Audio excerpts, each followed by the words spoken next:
ध्यास ज्वाला exploring the glorious. सभी को नमस्कार। तो आज के इस भारत को जानो सीरीज़ के 4th एपिसोड में आप सभी का स्वागत है। तो पिछले एपिसोड में हमने देखा कि स्वामी जी शिकागो में 11 सितंबर 1893 को भाषण दे रहे और उसकी शुरुआत उन्होंने 5 शब्दों से की, sisters and brothers of America. तो उन 5 शब्दों के ऊपर उन्हें वहाँ उपस्थित ऑडियंस का स्टैंडिंग ओवेशन मिला। तो इसके बाद आगे स्वामी जी ने क्या कहा वो आज के एपिसोड में हम देखेंगे। स्वामी जी आगे कहते हैं कि संसार के समस्त सन्यासियों के प्राचीन परंपरा की ओर से मैं आपको धन्यवाद देता हूँ। मैं धर्मों की माता की ओर से धन्यवाद देता हूँ और सभी संप्रदायों एवं मतों के कोटि कोटि हिंदुओं की तरफ से धन्यवाद देता हूँ।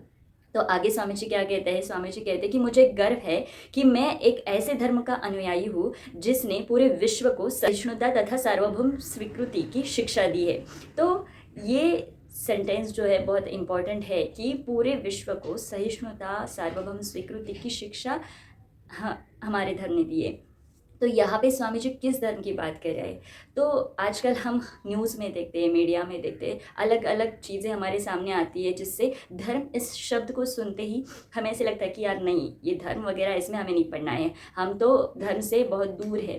पर यहाँ पे ये जो धर्म की बात हो रही है वो भारत में बसे सनातन शाश्वत हिंदू धर्म की बात हो रही है।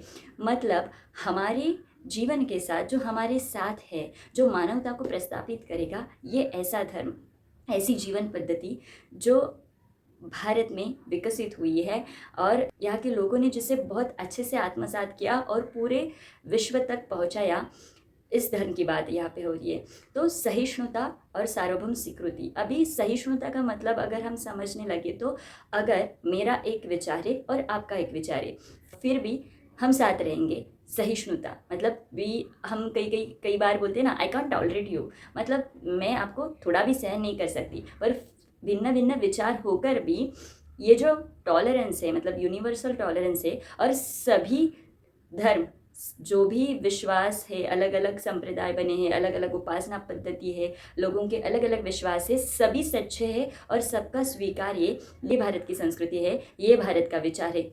तो आगे स्वामी जी ने उदाहरण भी दिए कि अलग अलग देशों के और रिलीजन के जब उत्पीड़ितों को और शरणार्थियों को जब ज़रूरत थी तब भारत ने उन्हें एक्सेप्ट किया है।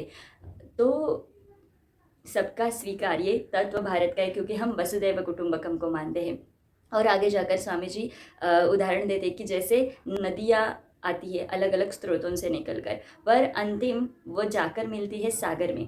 तो ये जो जैसे नदियों का सागर से मिलना है, वैसे ही जितने लोग उतने अलग अलग संप्रदाय हो सकते हैं, उतने अलग अलग विश्वास हो सकता है, उतने अलग अलग उपासना की पद्धतियाँ हो सकती है, पर फिर भी हमें जिस जगह जाना हो, जिस जगह जाना है, जहाँ तक जाना है, वो जगह एक ही है। तो किसी भी मार्ग से हम जाए, किसी भी रास्ते से हम जाए, फिर भी हमें एक ही डेस्टिनेशन के पास जाना है।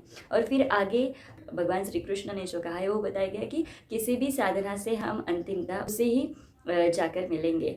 तो ये सब स्वामी जी उस दिन के भाषण में बोल रहे हैं। और फिर लास्ट में स्वामी जी ये बोलते हैं कि आज तक हमारी इस पृथ्वी पर कि बहुत रक्तपात हो चुका है। क्यों? क्योंकि ये जो संकुचितता है, मतलब मेरा ही धर्म सच्चा है और बाकी सब गलत है, ऐसा विचार अगर मन में आता है, या मेरा ही रिलीजन सच्चा है बाकी सब गलत है, तो उन्हें अपने जैसे बनाना होगा। तो ये सब जो विचार है, इन विचारों की वजह से आज तक युद्ध होते रहे, आज तक क्लैशेस होते रहे।